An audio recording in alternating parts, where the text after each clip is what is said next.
Винаги съм искал да направя филм за земята. За животните, птиците, дърветата. За хората, които сеят и жънат хляба, откакто се помнят. Поколения наред.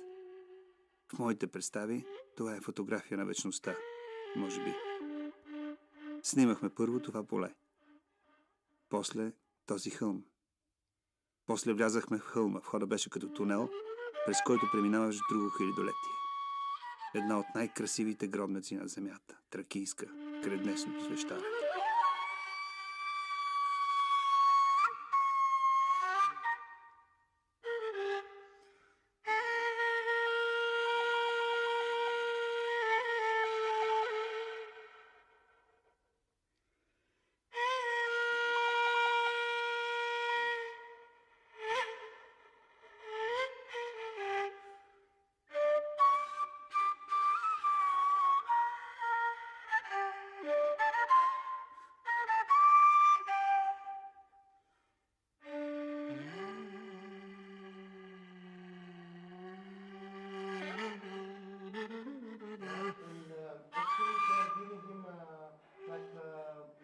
Срещнах тези двама мъже, приятели и герои на нашия разказ.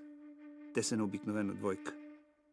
Единият от тях е син на планинари, които преди 4-5 поколения са решили да слязат от Балкана в Дели Ормана и започват да обработват земята. Прадедите са били богати, но какво значи богати? Едно време 100 декара са били много, нали? Знаменития Крачунов род, чийто девиз се е състоял от 3 думи. Работи, работи, работи. Теодор, синът, последния от веригата, днес управлява стопанство от 100 000 декара. Другият, австриец, роден във Виена, Кристоф Хайнрих Рудолф Едмонд Йозеф Мария граф фон Хартик, също земеделец. Има замък на 1000 години в долината Вахау, на горния Дунав.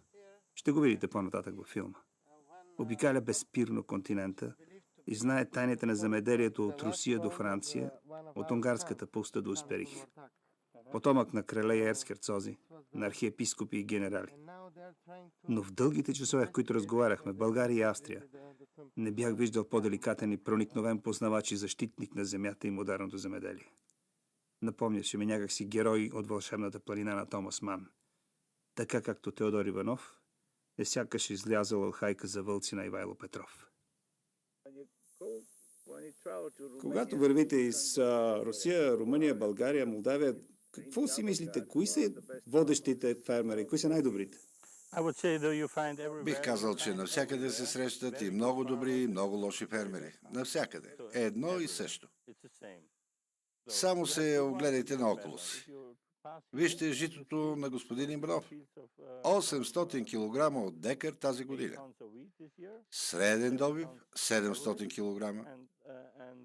А като се обърнеш съседната нива с пшеница при друг стопанин, 350 или 400 кг. Ето ви разликата. Не може да кажем, че съседът не е вложил много труд. Наел е комбайн, сял е, орал е.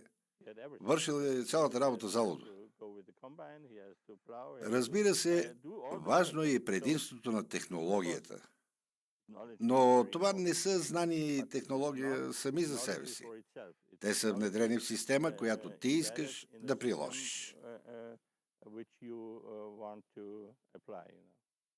Ние започнахме с около 500 декара наета земя, с един трактор. След това в последствие успяхме да си купим и една комбайна. На времето комбайн нива беше просто някакъв лукс. Сега в момента сме 100 000 декара земя, свинекомплекс за 60 000 животни, около 30 на трактора, 10 на комбайни, 500 души персонал. Колко години всичко това? И това са 18 години.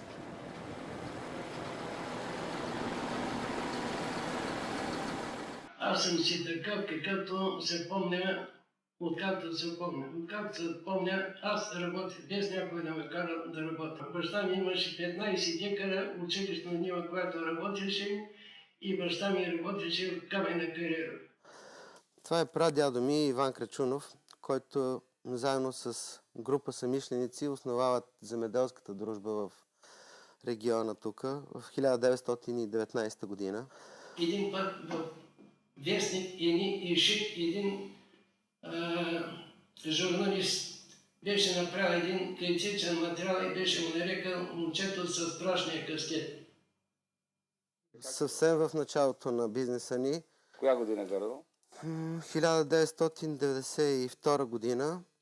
Тогава от Саудитска Арабия голям български кораб, натоварен с живи агнета за износ, бива връщан, тъй като поради заболяване ектима контагиоза, която е намерена на кораба, цялата партида се връща. Проблема е, че тогава, освен на заболяването, не е била предвидена и храна за животните за обратно. И те на практика се връщат кожи и кости тези животни.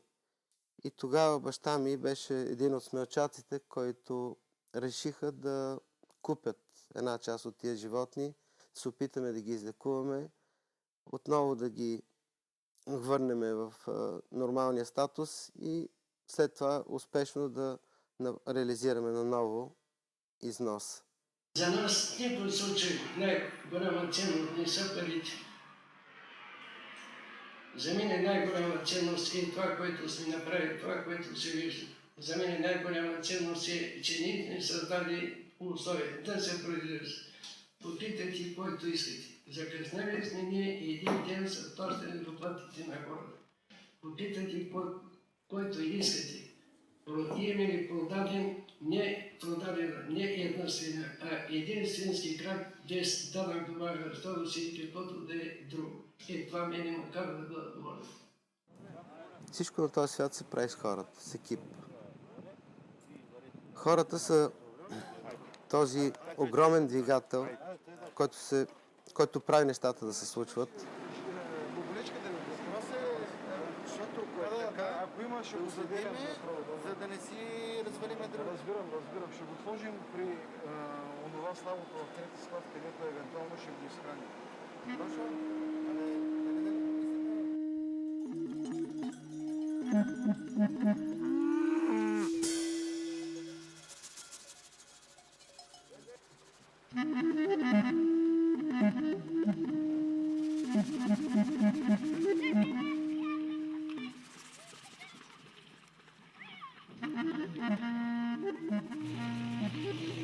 Исперих е град с много имена, без съмнение забравени през хилядолетията.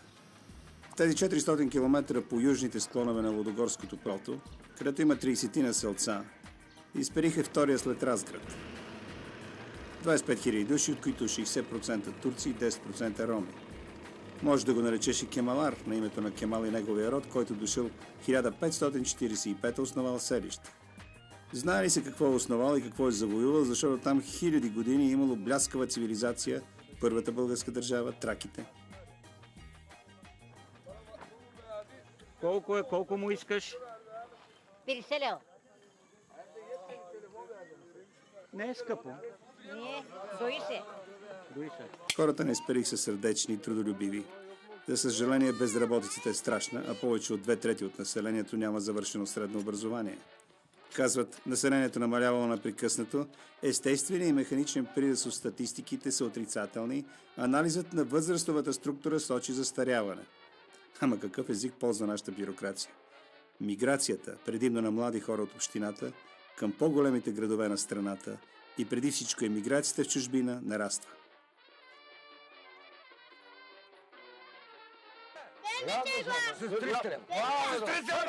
Ей, ти ще му чукаш часа!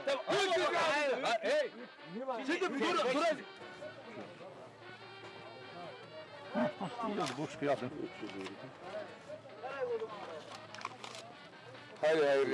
Хайде, Илия, ви! Хайде, да бъде! Къде парите?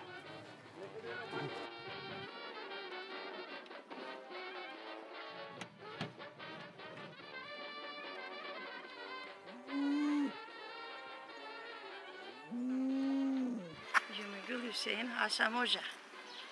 Вие сте ходжа? Hoca Hasan Hoca.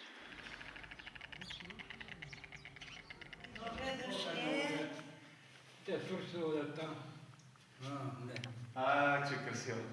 أعوذ بالله من الشيطان الرجيم بسم الله الرحمن الرحيم ياسين والقرآن الحكيم إنك لمن المرسلين على صراط مستقيم تنزيل العزيز الرحيم لتنذر قوما ما ينذر آباؤهم فهم غافلون ليكذاك القول على أكثرهم فهم لا يؤمنون إنا جعلنا في أعناقهم أغلالا فهي إلى الأذقان فهم يطمعون. Има един погрешен анализ, който погрешен анализ е направен на базата на една лошо извлечена статистика. В България има 464 000 стопанства, земеделски стопанства, което е тотална глупост, защото аз си направих труда да разбера как са установили, че това е брой на стопанствата. И установих, че всяка баба, която има в двора си повече от половин декар и го засява с зеленчуци, дори и за себе си, за земнина да си прави, тя се брои за земеделско стопанство, което е пълна щуротия. Когато срещнем някого да пасе една крава, искаме да разберем как се преживява само с нея и само с няколко декара.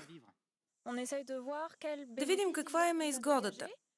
Дали тези декари са само за изхранване на кравата или могат да отглеждат ръчни култури като тютюн, например, които са много рентабилни и ще донесат повече пари.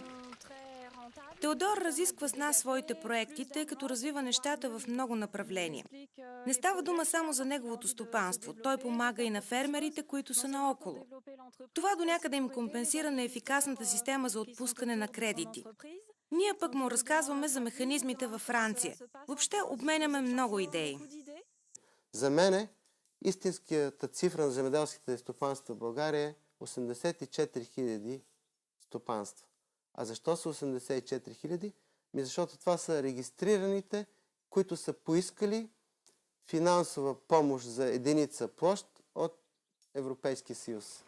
Тоест всеки оня, който притежава 10 или повече декари, т.е. една стопанска единица, това са 84 000 стопанства. И това е истинската цифра. Тогава нещата вече доста се променят. От тия 84, 5350 са стопанствата, които обработват над 3500 декара земя.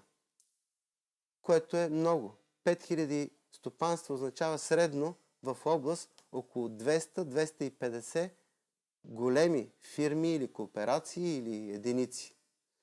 Което е много добро. Само за пример давам, че в Австрия фирмите, които обработват над 1000 декара земя, са 98. Фирмите, които обработват над 20 000 декара земя, са 5. Селското стопанство се състои от взаимно свързани знания. То трябва да се разглежда като едно цяло. Ако започнеш да правиш нещо сега на полето или в животновъдната си ферма, можеш да очакваш резултатите му чак след няколко години. Всичко е взаимно свързано и трябва да го разглеждаме като един жив организъм. Почвата, растенията, климата, всичко. В един момент установихме, че базирайки се на нашата селекция на пшеницата, каквото и да направиме, перфектна агротехника, нашите пшеници имат един потенциал, който не може да се надскочи. И ние тогава решихме, че ние трябва да си внесем... Не може да. Ами защото селекцията е стара. Хората произвеждат всяка година минимум 5 нови сорта. Тия 5 нови сорта са... Хора в Европа? В Европа има предвид, да. Тези нови сортове след 3 години вече са стари. Ето етикета на чувала. Тук всичко е описано и има сертификат. И гаранция за качество.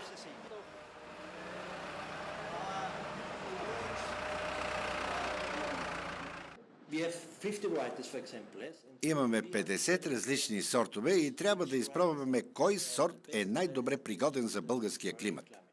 Пшеницата, например. Също така и ечемика. Според мен, трябва да изпитваме различни сортове, за да намерим най-подходящия. Най-доброто за фермера.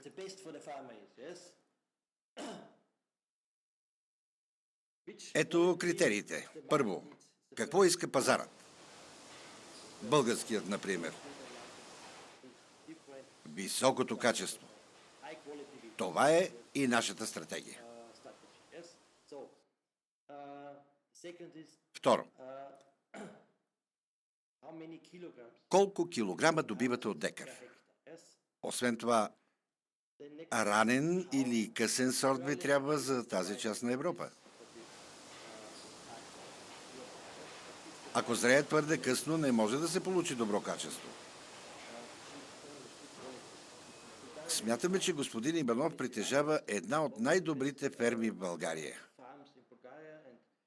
Мисля, че в Исперих той има най-добрите условия, за да можем да тестваме всичко, което желаем.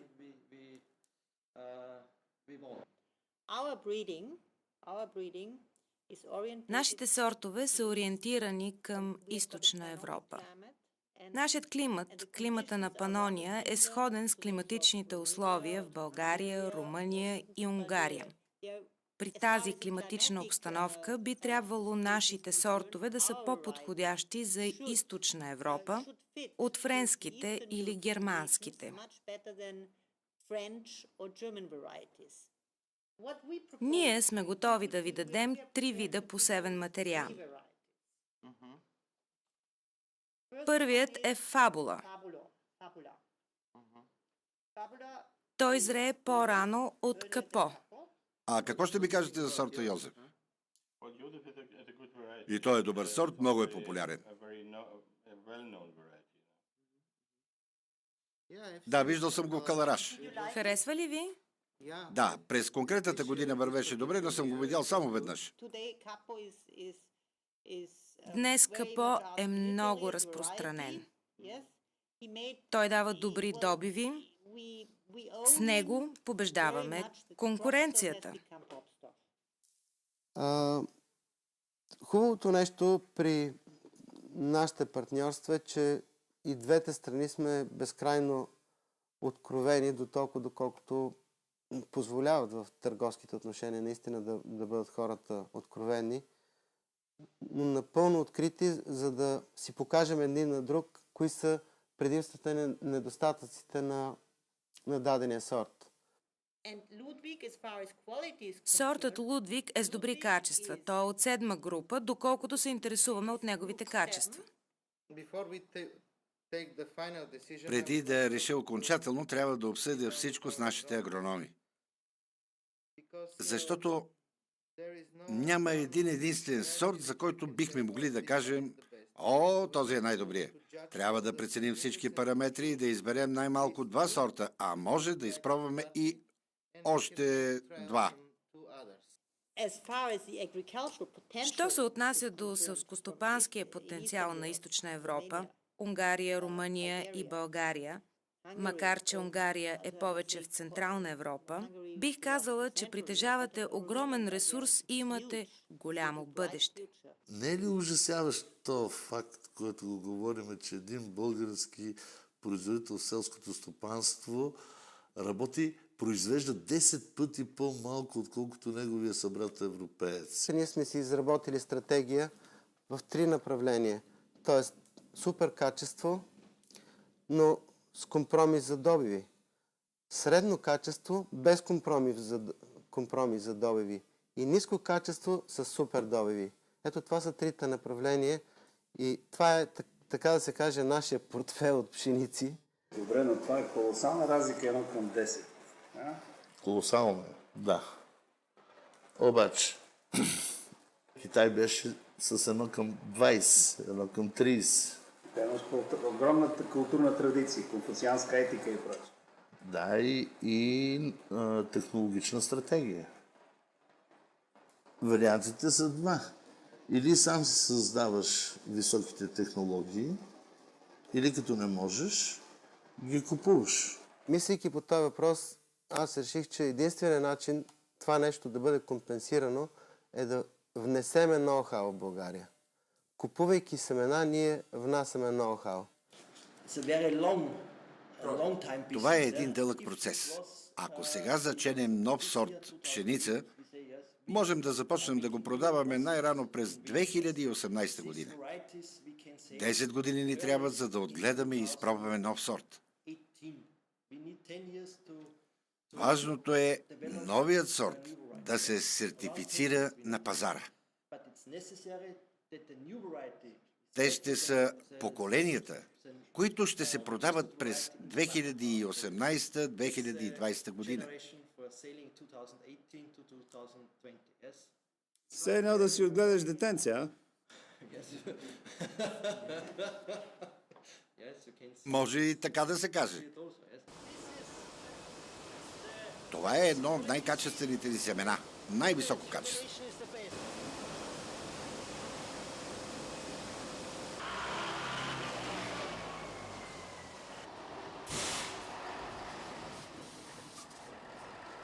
И наистина това, което си мислех, се оправда. При едни и същи условия, съседни блокове, български сортове отглеждани и австрийска селекция, просто нещата са различни.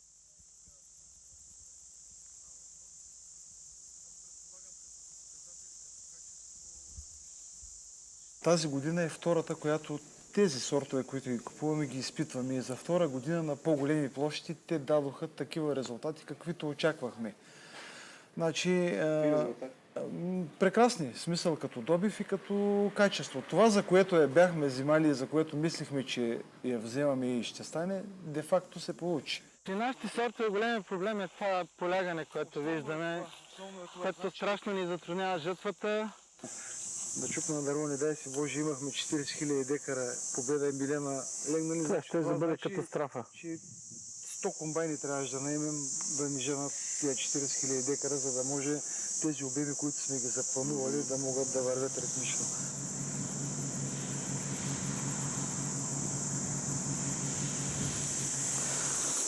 Което говорим, тук са примерно 50-52 литри зърна, тук са с 15 до 20 зърна, което е много. В един определен момент. Разликата между австрийския и българския. А сега да видим българския. За какво става. Иначе зърното е много добро, защото все пак победата си е талон за качествена пшеница. Това, което ми дава австрийския сорт, е с 30% по-добър добив, с около 10% 20% по-добри хлебопекарни качества при едни и същи условия. Да не говорим, че при най-добрата агротехника се получават просто отлични резултати.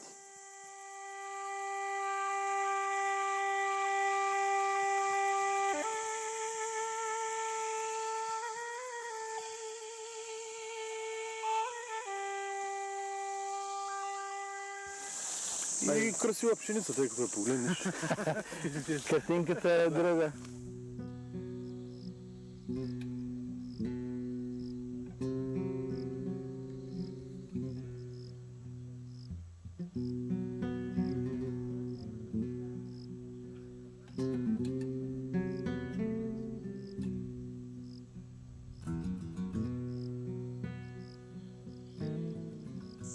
И това трябва, може би, да стане в генерален план за цяла България, да търсиме възможност да унифицираме производството си, да търсиме качеството, за да може да смениме този имидж на България като дестинация за ефтина суровина. Напротив, да кажем, ето, ние сме производители на качествена пшеница. Първоначално може би ще стане от група съмишленици да излезат с качество, да търсиме цената и в последствие това нещо постепенно да се разрасне в България и да се създаде име на България като дестинация за хубаво качествено зърно, както примерно е Австралия, както е Аржентина, както е Канада. Изчакваме около час да се дигне влагата. Точно. И започваме. Да работим, да.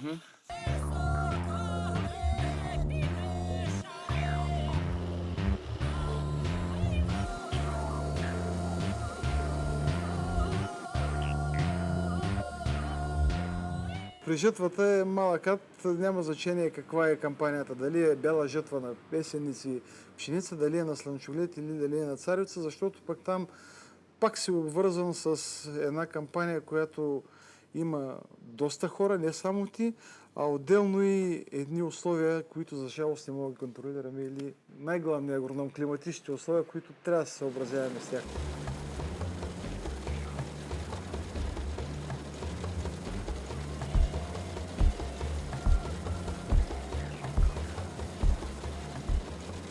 Един дъжд може да провали целите усилия 6-7 месечни.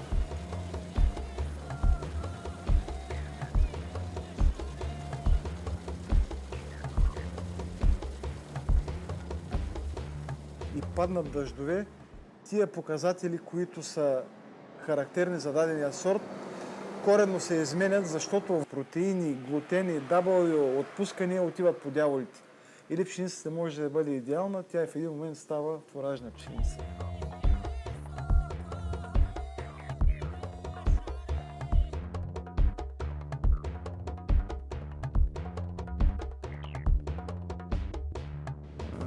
Аз нещо по-така, с по-голямо неизвестно от руската рулетка, сигурно. Не знам как да го нарека.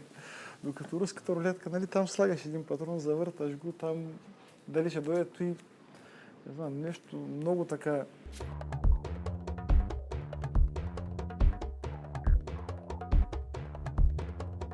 Трябва да направиш така, че да излъжиш времето. По някакъв си начин. Ние за това насоката ни е, значи оборотите са там наистина на ента степен.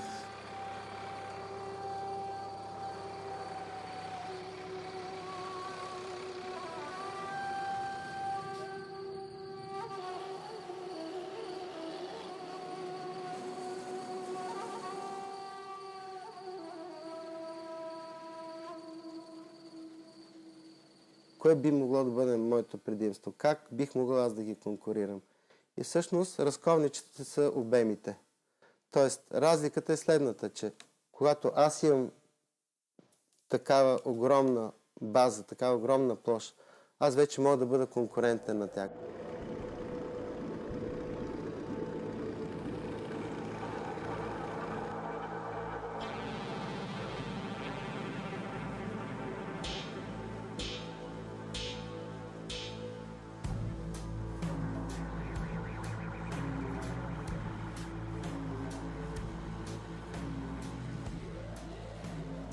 При мене аз имам партида, достатъчно добър обем, в който аз бих могъл да воювам за своите условия. Като имам и това, което е нещото, което всъщност заинтересува хората, т.е. моето качество, тогава аз съм в позиция да искам премия, да искам по-добра цена. Това, че аз бих могъл с моите партии да натоваря 1, 2, 3, 5 кораба, това е вече моето предимство, защото това означава, че чуждестранният купувач си осигурил партидата, която му е необходима. Тя е еднородна като качество, тя е нещо, което се гарантира от моето име, защото моето име, примерно при него, с години е градено като човек, който е достатъчно надежден, човек, който няма да го подведе и човек, който ще си изпълни ангажимента към него. Защото в край на кращата това е важното.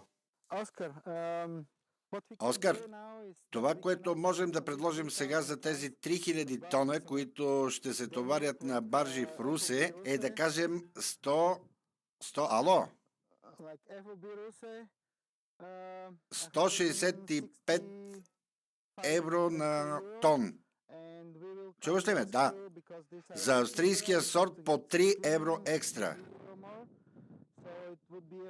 Стават 168 евро Франко пристанище Русе, като се товарят по 800 тона дневно. Разбрали ме?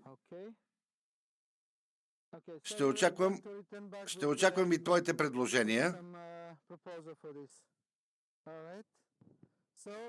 Така че чакам да помислиш и да отговориш на офертата. Надявам се да сключим добра сделка. Благодаря ти.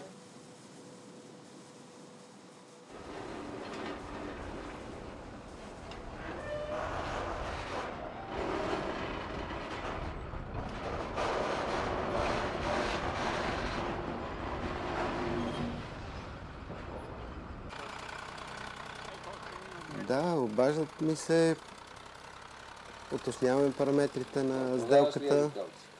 Да, количество, цена,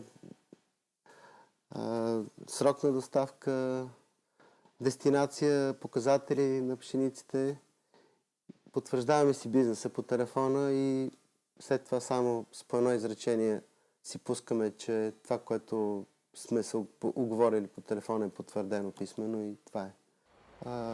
Тук са около 200 камиона, които участват, зърновози, които извозват нашето зърно до пристанището. Това означаваше, че всеки един ден ние трябваше да товарим по 4500 тона зърно. Аз возя едно зърно от 150 км, което директно отива на кораба. Аз трябва да подсигуря тия 4500 тона на ден само от една база. Но ние така сме си направили организацията, че ние товариме от 3 точки едновременно по 1500 тона на ден и се получава в край на кращата. Но това наистина изисква едно много перфектно стиковане на всички хора по веригата.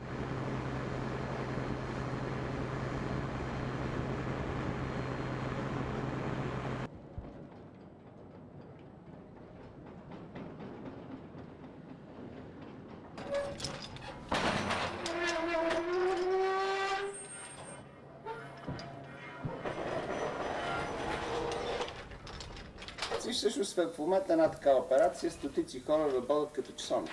Абсолютно, да. Започвайки от зърнобазата, от всички онези механици, кантърджи, домакини, шофьори, минавайки през счетоводства, минавайки през пристанищна администрация, фитосанитарни власти, Национална служба зърно. Всичко това работи в един супер синхрон, за да се получават нещата.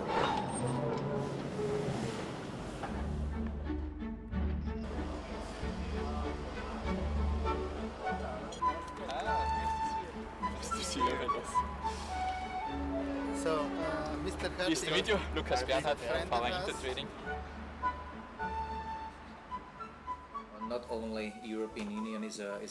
Не само Европейския съюз е голям производител и износител на зърно. На този пазар са Съединените американски щати, Южна Америка, Аржентина, Бразилия и Австралия. Може да се каже, че всички те са основни източници на този продукт, особено пшеницата. А като си помислим, че тези количества зърно трябва да се превозват около света, специализирани сме в развитието на търговията с дунавските държави и изнасяме предимно царевица, жито и ечемик от Унгария, Румъния и България. Активни сме и на руския пазар и в Казахстан. Много по-евтино излиза да се превозват големи количества наведнъж. Това означава, че нарастват нуждите от съвременна и модернизирана логистика. Имам предвид, че огромни количества зърно се превозват по света с всички рискове, които го съпровождат. Така на дневен ред излиза и въпросът за сигурността. Има признаци, че цената на зърното нараства стабилно. Да погледнем последните 20 години. Днес може да има спад на цените, но общата тенденция сочи нагоре.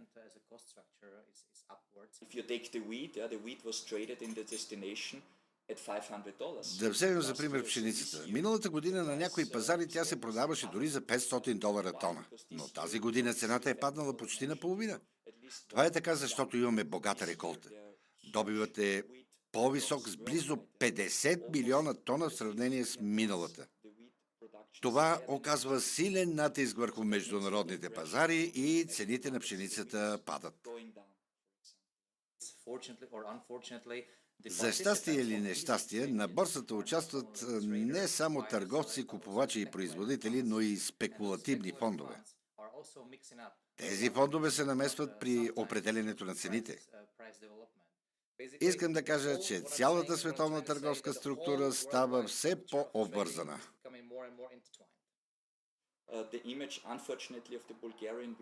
За съжаление, имиджа на България трябва да се подобри на международния пазар. Смятам, че Теодор Иванов и неговата ферма дават добър пример как се произвежда качествена пшеница. Зърното, което той ни достави, е отлично и може да се пласира без проблем, особено на мелниците, които търсят висококачествен продукт. Иначе днес българското зърно отива предимно на азиатския пазар, но те са клиенти, които не държат на първото качество. Те купуват средното качество, но това също е бизнес от друга страна. Пътя на бизнеса е дълъг. Той не свършва с тази сделка. Ако човек си е направил сметката, че ето това е моята стратегия на бизнеса, отървавам с стоката, вземам си парите, по-нататък не ме интересува. Клиентът доволен или не, това просто е губещо.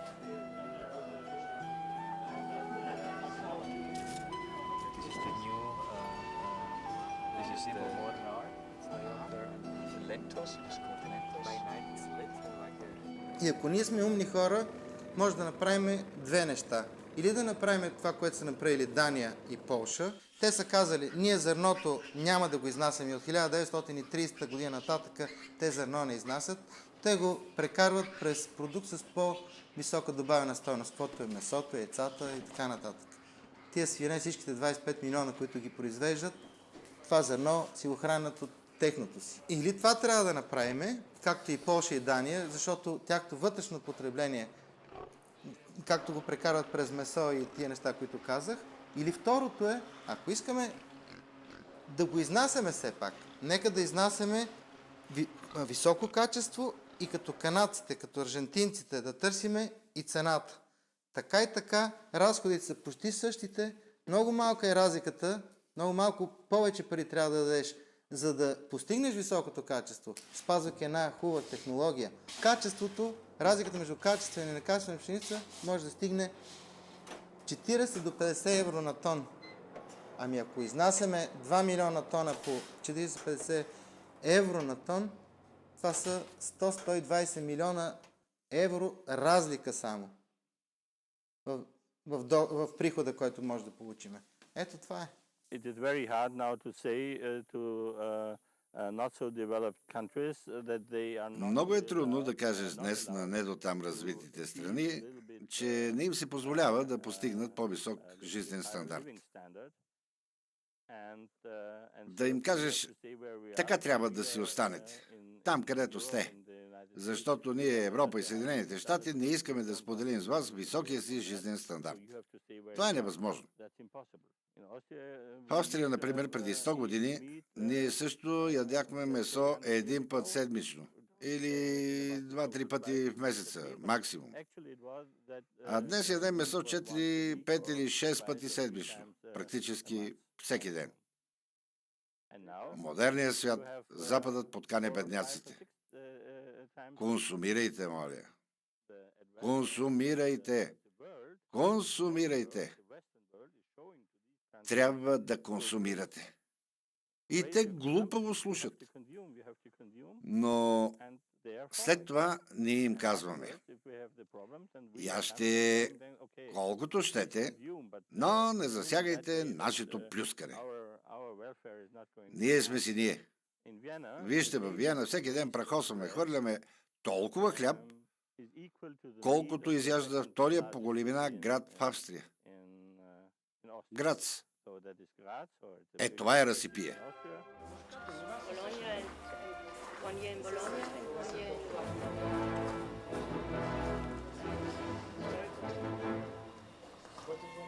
John Hopkins, ja. Mit die da drinnen dann, ja, zu filmen, ja.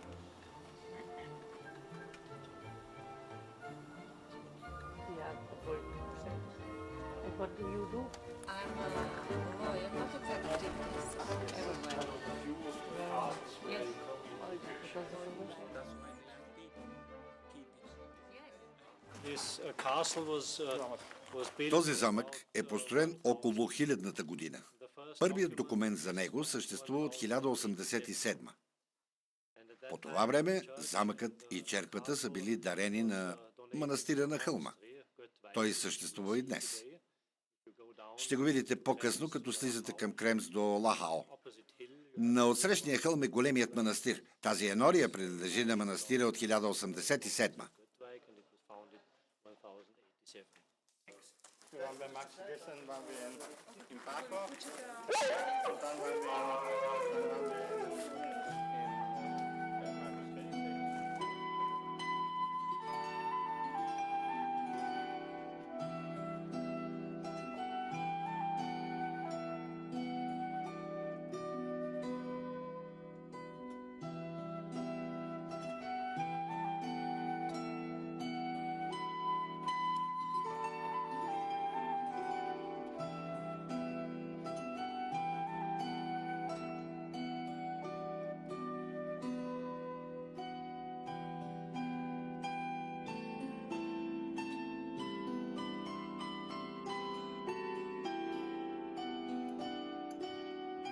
Ние сме в имението на граф Маркус цу Кьонигсек Аулендорф, пряк потомък на австрийската императорска фамилия.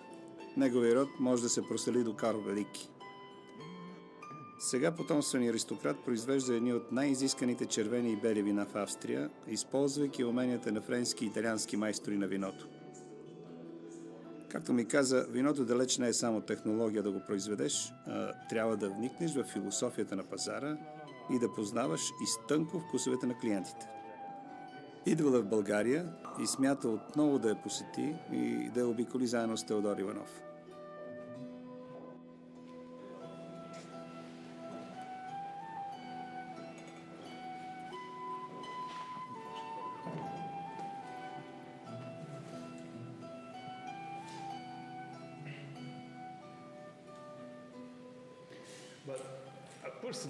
Един малко личен въпрос. Какво мислите, че вашата имперска фамилия остави? Какво наследство остави тя на Европа?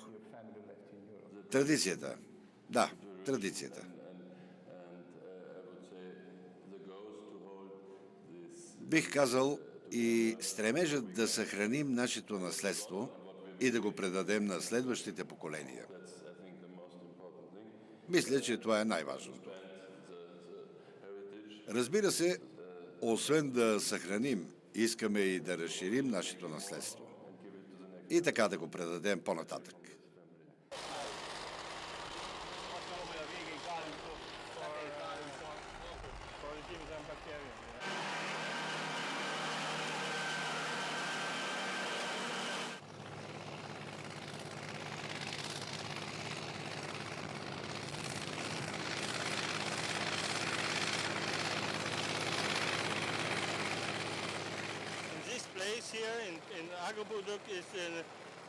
Този унгарски кооператив е най-големият производител на мляко в Европа.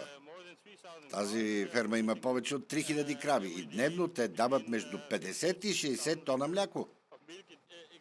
Да уточним, всеки ден по 50 тона, а през ден и по 70.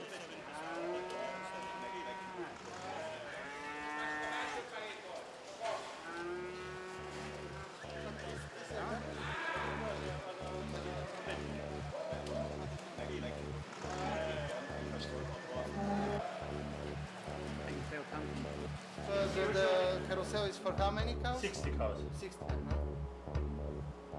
Usually have 70. The whole amount of animals living in the company now. Всички животни, които днес притежават тази ферма, са около 8000. Това са телета, бикове и крави. Има 3000 свинемайки. Продават по 50 000 прасета годишно.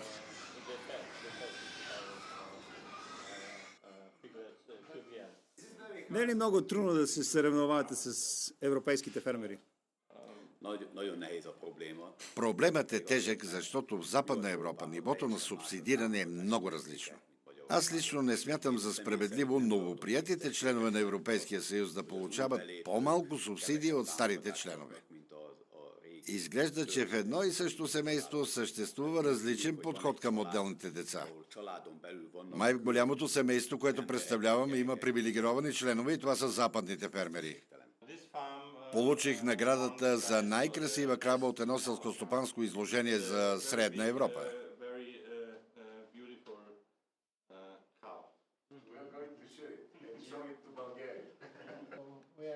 Моята ферма е тук, между Черно море и Дунав.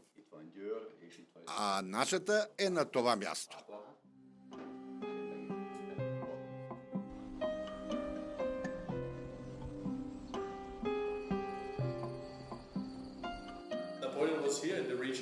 Император Наполеон е бил тук, когато ни е победил. Един от моите предци е бил генерал. Ето портрета му на стената. Участвал е в победната битка срещу Наполеон при Виена. Но накрая Наполеон ни победи. Тогава французите са окупирали замъка ни и отнесли цялата покъщнина. Трудно е било, но по-късно ни върнали заграбеното. Като се обърнете назад, колко поколения виждате? Моите предци са се заселили тук през 1635 година. Това прави близо 400 години. Можем да изброим назад 8 до 10 поколения. Това си е една отговорност, но ние се смятаме за слуги на своето отечество. И част от нашето служене е поддържането на това имение и фермерството.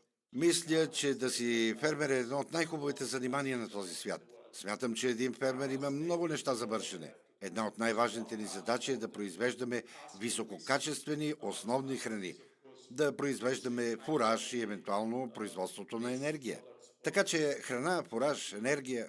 Друга не по-малко важна задача пред нас е съхраняването на красотата на селските райони и на обкръжаващата ни природа.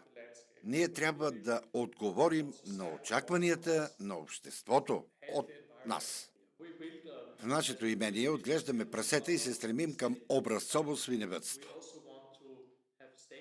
В Австрия имаме около 300 клиенти. Те купуват от мен животни за разплод. Така аз съм на върха на пирамидата на свиневъдството. Искам да бъда на върха и по отношение на качеството. Да вземем начина, по който отглеждаме прасетата. По-рано държахме свинете майки в отделни клетки, една до друга. Новият начин на отглеждане е да ги събираме на големи групи. 800 свине в едно помещение. И когато влезеш при тях, цари пълна тишина.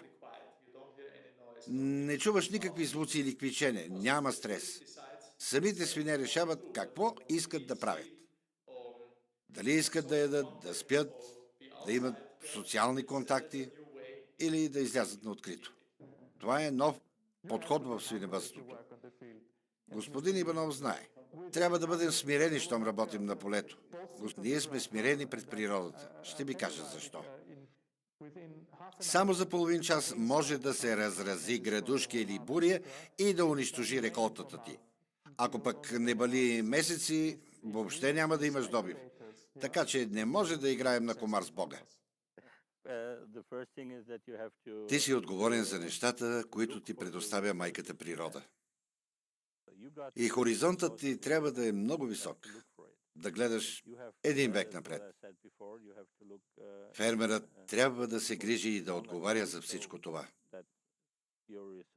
И това, което ти е дадено, да се грижиш за земята, за околната среда. Това първо. След това почвата, водите, климата и хората. Радвай се, ако имаш печалба. И така нагласяй нещата, че тя да е редовна. Но не трябва да се стремиш към максимална печалба за сметка на други неща. Не бъди алчен прахосник. Да гониш рекордни печалби значи да насилиш космическия ред и поколенията след теб ще плащат твоите сметки. Убеден съм в това. For myself at least. One should obey and respect God. Искам да добавя няколко неща. Аз съм вярващ. Трябва да слушаш и да почиташ Господ, защото каквото и да правим, зависим от Божията воля. Дори в Библията пише, че Бог ще прати дъжд на праведниците. Така че трябва да бъдем праведни и да молим Бога да ни възнагради за добре свършената работа.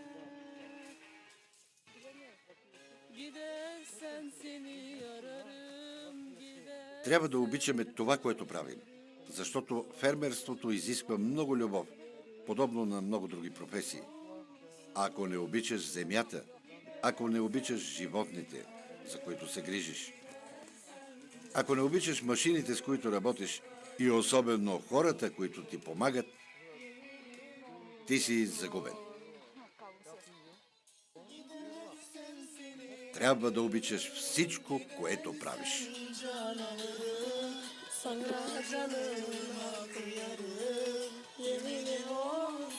Yeminim olsun değil.